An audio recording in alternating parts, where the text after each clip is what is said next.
ब्रह्मा भी अंतरिक्ष से बैठकर कंट्रोल कर रहे थे, शिव भी थे उस युद्ध में। अंतरिक्ष में जानता है जो सैटेलाइट आजकल बनाया गया है उस पर बैठ करके आज भी कंट्रोल हो रहा है उससे युद्ध, और उस समय भी वह पर बैठे हुए थे। जब यह जो है राम और लक्ष्मण को भी मार गिराया, वह जो है नाग बाण, जिसको तुम लोग कहते हो आकि नाग से बंधन कर दिया, नागों के विषैले विष से जो है उस तीर में इस तरह से लगाया गया था जो उस समय अभी समझ जैसे एटम बम छोड़ना मनाही है, उस तरह से उन बाणों को छोड़ना मनाही था। लेकिन उन बाणों का वह प्रयोग किया, उसको कहा गया कि नाग में बांध दिया। राम और लक्ष्मण दोनों जो है गिर गए और सैकड़ों बांदर भी गिर, हजारों हजार बंदर गिर गए। इधर भगदड़ मच गई। संध्या होते होते जो है कुंभकर्ण लौट गया, कहा कि पिताजी खुशी मनाइए, राम और लक्ष्मण को मैं मार गिराया हूँ, सारी बांदर फौज को मार गिराया हूँ, और सुबह होते होते जो बंदर बच्चे हैं वो भाग जाएंगे, नहीं भागेंगे तो उनका मांस हम लोग लंका के बाजार में बांट देंगे। रात भर मंत्रणा खुशी की होते रही, रात भर मंत्रणा हुई कि क्या किया जाए खुशी में, बहुत सारी मंत्रणा होते रही। तब तक से देखो तुम लोग नाग फांस जो कहते हो, अब तुम लोग समझ गया होगा, वह नाग का विषैला था जिसे सारे बंदरों को राम लक्ष्मण दोनों को बांध दिया गया।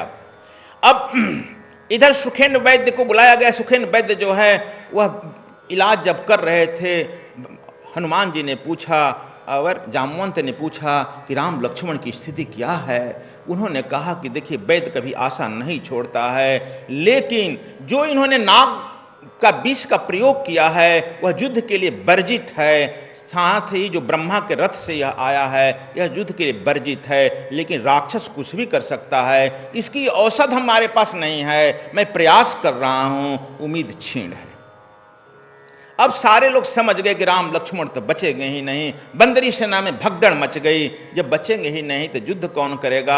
विभीषण जो है अपना छाती पीटने लगा कि अब मेरा क्या होगा। देखो सब अपने ही फेर में रहता है। इसी बीच में दो व्यक्ति आए, और दो व्यक्ति जब आए तो बंदरों में हलचल मची, पकड़ लिए गए। कहा कि नहीं, आर्य राम कहाँ है, आर्य राम कहाँ है। कहते हटो। और जब देखे कि उसके चेहरे पर तेज है, दो आर्य राम को खोजते हुए आए। हनुमान जी ने संयम से काम लिया, कहा कि आइए क्या बात है। अरे राम को हम बात आइए, बाद में परिचय मेरा पूछिएगा। और राम क्या कि ये राम देखे राम और लक्ष्मण का लाश पड़ा है। अपने असिस्टेंट को इशारा किया, उसमें से दवाई लाया और राम और लक्ष्मण के मुंह में डाल दिया। देखता है देखते ही देखते में राम और लक्ष्मण उठकर बैठ गए। जब उठकर बैठ गए तो उन्होंने अपने और असिस्टेंटों को कहा कि सबके मुंह में डालो, सब बंदरों को जिंदा करो। राम ने पूछा कि भद्र आप कौन हैं। कहा कि राम परिचय मत पूछो, लेकिन यह मत समझो आखिर यह जो है विश्व युद्ध हो रहा है, और विश्व युद्ध में तुम्हारे पक्ष में केवल ये राजा लोग हैं या नहीं हैं, लेकिन थोड़े ऋषि जरूर हैं। और रावण के पक्ष में ब्रह्मा है, रावण के पक्ष में विष्णु थे शिव हैं, रावण के पक्ष में इंद्र भय से है, साथ ही निकुंभला देवी है। तुम्हारे पक्ष में कोई दैव शक्ति नहीं है, तुम्हारे साथ केवल तुम्हारा गुरु विश्वामित्र का आशीर्वाद है वही। और हमें तुम पूछ रहे हो कि मैं कौन हूँ, आज मैं बता देता हूँ, लेकिन तुम बता देगा तो पूरा हमारे ऊपर भी ग्रह आ जाएगा। तुम्हारे गुरु के परामर्श से या उसके इच्छा शक्ति से हम लोग यहाँ पर दौड़े आए हैं। मैं गरुण हूँ। गरुण कौन? अब तो तुम समझते गरुण आकर के सपवा को खा गया। यह राजनैतिक बात और युद्ध की स्थिति से सोचना चाहिए। हमने अपने रामायण में लिखा है, मेरे राम में कहा कि मैं गरुण हूँ, और मैं गरुण यह हूँ कि जो नाग का विष होता है उसका स्पेशलिस्ट मैं ही हूँ इस पृथ्वी पर। नाग के विष को और उतारने में कोई भी सफल नहीं है उस विषैले का, उसका दवा मेरे ही पास है केवल। और जब तुमको यह नाग का बाण मार दिया गया, तुम्हारे गुरु का तुरंत संदेश मुझे पहुंचा कि 2 मिनट के अंदर पहुंचो। अब हम लोगों को यहाँ पहुंचना पड़ा। देखो हम लोग कभी सोच नहीं सकते थे कि इन बाणों का वह प्रयोग करेगा राम। हम अपना यह दवा तुम्हारे सुखेन वैद्य को दे देते हैं, और तुरंत जो है अब ऐसी घटना होने पर हमको स्मरण करना, लेकिन यह भेद मत खुले, सुबह होने वाला है, मुझे निकल जाने दो, अन्यथा रावण हम पर आक्रमण कर सकता है। उधर 4 बजे सुबह तक मेघनारद को प्रशंसित किया गया था। और देखता है कि सुबह जो है, सुबह 6 बजे सूर्योदय के पहले ही सारे बंदर फिर घेर लिए। राम जो हैं पूर्व द्वार पर नील और प्रहस्त को दिए थे, दक्षिण द्वार पर अंगद को दिया गया जो महापरशु से लड़ेगा, पश्चिम दल पर हनुमान जी थे जो मेघनाद से लड़ेंगे, और उत्तर दल पर राम लक्ष्मण स्वयं थे जो रावण से लड़ने के लिए खड़े हो गए। और जब सुबह खड़े हो गए सब लोग, सारी बांदरी सेवा हुंकार कर दी, तो रावण कहा यह तो जादूगर आ गया। बेटा मेघनाद तू कैसे मारा कि ये सब जादूगर फिर आ गए, पुनः मरते हैं पुनः जीते हैं। इधर वह खबर कर दिया सीता की है कि तुम्हारे पति मार दिए गए, अब तुम समर्पित हो जाओ। और यह फिर जी गया, अब मैं क्या करूं। अब रावण जो है अपने दम खम से पुनः उतरता है, कहता कि बेटा तुम अब कुछ उपाय करो, तुम ही पर मेरा आसरा है, लेकिन तुम्हें अब मैं लड़ाई में नहीं भेजना चाहता हूं। तुम जो है निकुंभला देवी के यज्ञ में जाओ, और यज्ञ जब पूर्ण हो जाएगा तो मैं जानता हूं निकुंभला देवी जो है तुझे आशीर्वाद दे देगी, तू विजय प्राप्त हो जाएगा। हम देखो हमारे पर दादा ब्रह्मा जी का तो हाथ है, शिव जी का भी हमारे पर हाथ है, और उनकी फोर्स आ सकती है, लेकिन कब ये लोग साथ छोड़ देंगे कहा नहीं जा सकता है। यह कहता है इस पर विश्वसनीयता नहीं है, इसलिए तुम निकुंभला देवी का यज्ञ करो, और तुम मेरे एकमात्र उत्तराधिकारी है, मैं तुम्हें अब दाव पर नहीं लगाना चाहता हूँ, इस बार युद्ध में मैं निकल रहा हूँ। जब इस बार रावण युद्ध में आता है, घोर युद्ध करता है, और वह जब युद्ध में देखता है पशुपतास्त्र, शंकर का पशुपतास्त्र छोड़ता है, शंकर का त्रिशूल छोड़ता है, राम चकित हो जाते हैं। कहते हैं, लक्ष्मण कहता है क्या भैया ब्रह्मा और शंकर ये तताइयों के लिए ही है। कहा कि मत पूछो, यह अपने तपस्या से यह सबको सिद्ध कर लिया है, और इनका यह तो गुरु है, वह उसका प्रपोता है, दुलारा है, इसलिए तुम मत समझो इसके देव शक्तियाँ इसके साथ हैं, और हमारे साथ मात्र गुरु की शक्ति है, अपने विश्वामित्र की गुरु देव की ही शक्ति है। अब मनुष्य जो है जब तक से अपने सदगुरु के शरण में रहता है, देव शक्तियाँ उसका कुछ नहीं कर सकती है, तो मत बिगड़ो। जब उस पर वह छोड़ता है ना, राम पर वह अपना ब्रह्मास्त्र जब छोड़ता है, तो कहा कि देखो ब्रह्मास्त्र छोड़ दिया, अचूक है। और यह जब गुरु का दिव्यास्त्र छोड़ते हैं, ब्रह्मास्त्र को बीच में काट देता है, और वह रावण चकित रह जाता है, यह बांदर वाला क्या कर दिया। तब वह अंत में एक साथ ब्रह्मास्त्र और शिवास्त्र को दोनों लक्ष्मण पर छोड़ता है, और लक्ष्मण जो है घायल हो जाता है, मूर्छित हो जाता है। जब लक्ष्मण मूर्छित हो जाता है तो रावण इस बार कहता है यह हम जो हैं इस बार चांस हम नहीं देंगे, आके यह जो है पुनः जाए और फिर जिंदा हो जाए। ये सब जादूगर हैं, ये हमारे तरह जो है धर्मात्मा नहीं है, धर्म नहीं जानते हैं, जादूगरी जानते हैं। इसलिए वो सोचा कि लक्ष्मण को हम उठा ले जाएं अपने यहाँ, और वहाँ पर इसके मांस को राक्षसों में बांट दें, सदा के लिए समाप्त हो जाए। जैसे ही उठाने के लिए आता है, वैसे ही हनुमान जी भी दौड़ते हैं, उनके साथ हजारों हजार बंदर दौड़ते हैं, और हनुमान जी एक लात मारते हैं खूब जोर से, रावण फेंका जाता है, मूर्छित भी हो जाता है। कहे दुष्ट तुम, और लक्ष्मण उनसे उठते भी नहीं हैं। लक्ष्मण को तुरंत राम जी बिल्कुल गेंद के तरह, हनुमान जी एक गेंदे की तरह, भक्त को भक्त ही उठा सकता है, इसलिए उठाते हैं, और उठाकर सीधे राम के गोद में रख देते हैं। जब यहाँ राम के गोद में रख दिए और संध्या हो गया, युद्ध बंद हुआ।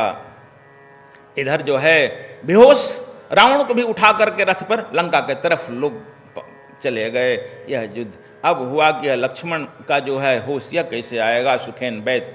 तब यहाँ यह लक्ष्मण को कहा जाता है कि इसके लिए देखो जो हम लोगों को जड़ी अभी नहीं है, बताते हैं कि हिमालय पर चले जाओ, संजीवनी बूटी को लाओ।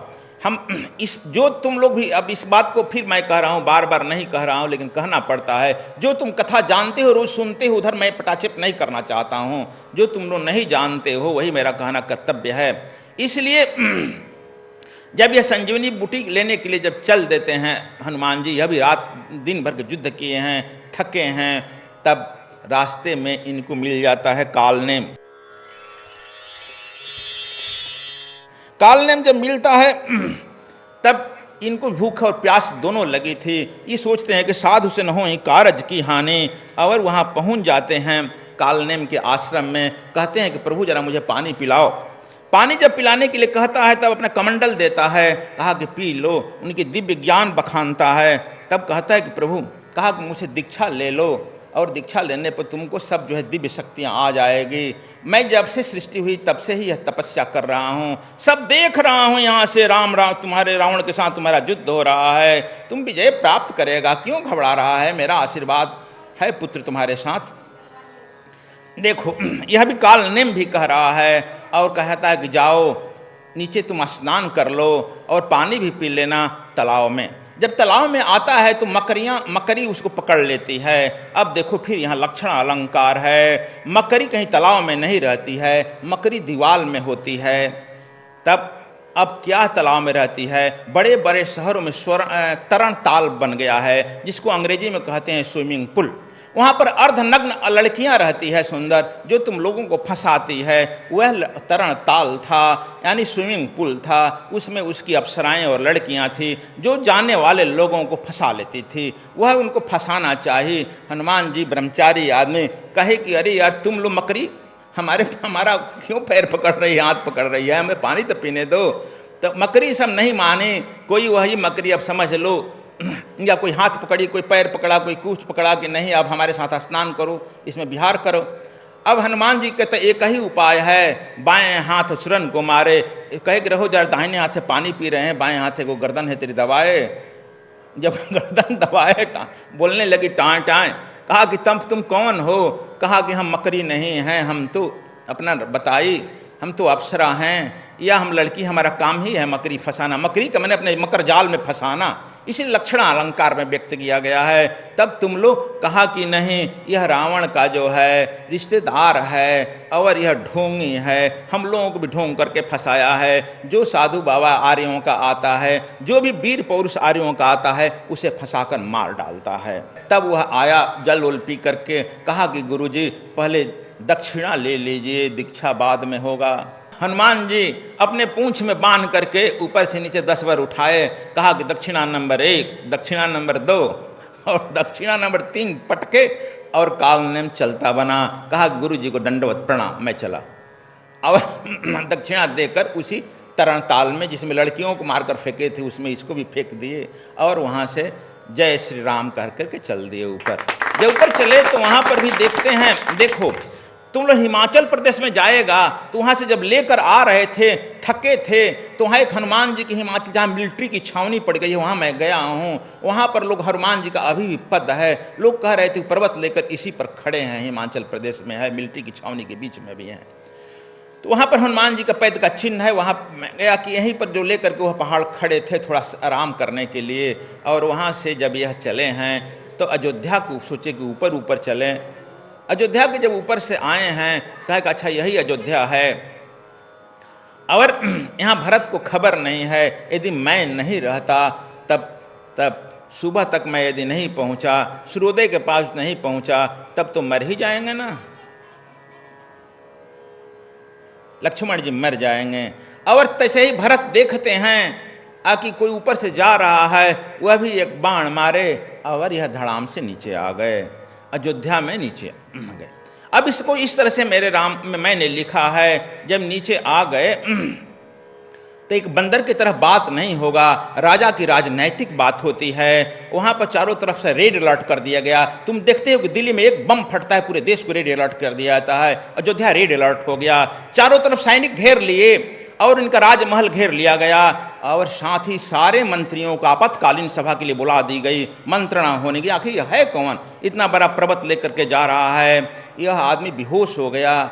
इसमें सारे मंत्रियों की मंत्रणा होने लगी। मंत्रणा सर्वसम्मता से पास हुआ कि भरत जी इसे वैद्यों से तुरंत होश में लाया जाए, होश में लाने के बाद इसको देखा जाए। और जब होश में वैद्य आए और जैसे ही हनुमान जी होश में आए, तब इनके मुंह से निकला जय श्री राम। सुनते ही भरत जी का हृदय फटने लगा, कहीं ये मेरे भैया का भक्त तो नहीं है, कहीं भैया पर आफत तो नहीं आ गई। क्या मैं इतना ही दुष्ट नालायक हूँ कि हर समय उनके अच्छे काम में मैं बाधक ही बनता हूँ। हे भगवान क्या होगा। अब जो है भरत जी हाथ जोड़कर प्रणाम करते हैं, भैया अपना परिचय। तो वो पूछता है कि आप कौन, भैया भरत हैं। तो हाँ आपको मेरा प्रणाम, पैर छूकर प्रणाम करते हैं। आप कौन हैं, तो कहे कि हम तो हनुमान हैं। तब क्या हो गया, कहा कि वहाँ युद्ध छिड़ गया है और जानकी चली गई हैं, लक्ष्मण जी घायल हैं, मैं संजीवनी बूटी लेकर जा रहा हूँ, यदि प्रात तक नहीं पहुँचूँगा तब लक्ष्मण जी की मृत्यु निश्चित।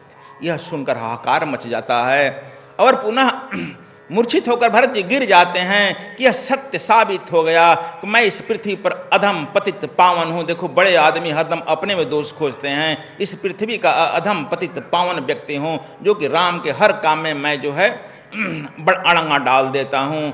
कहते हैं कि हे हनुमान जी, मैं पतित हूँ, पावन हूँ, आप धन्य हैं, आप तो मेरे पूज्य हैं, आप इस बाण पर बैठिए, मैं शीघ्र वहाँ भेज दूँ। कही कि भैया इसमें दोष आपका नहीं है, दोष मेरा है। मेरा जहाँ अहंकार आया और जिस भक्त में अहंकार आता है प्रभु टन दे वहीं मार देते हैं। काम तो उनके महिमा से हो रहा है, लेकिन मुझ में अहंकार आया कि मैं नहीं ले जाऊँगा तो क्या होगा, टाँक से गिर गया। और वही आप पे से आदमी फूल का बाण मारे, मैं गिर गया।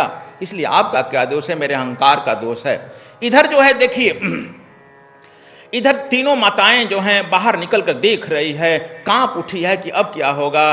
और इधर जो है लक्ष्मण की पत्नी उर्मिला सारी जो हैं आकर के जग गई हैं। उर्मिला जब जगती हैं अपने महल में, अपने में कुठरी में देखती हैं कोई नहीं है, अपने सास सुमित्रा के महल में जाती है, वो भी नहीं है, कौशल्या और केकई के महल में कोई नहीं है, साथ ही उनकी बहनें भी नहीं है। वो चिंतित होती है कि आखिर सब लोग उठ उठ कर चला कहाँ गया।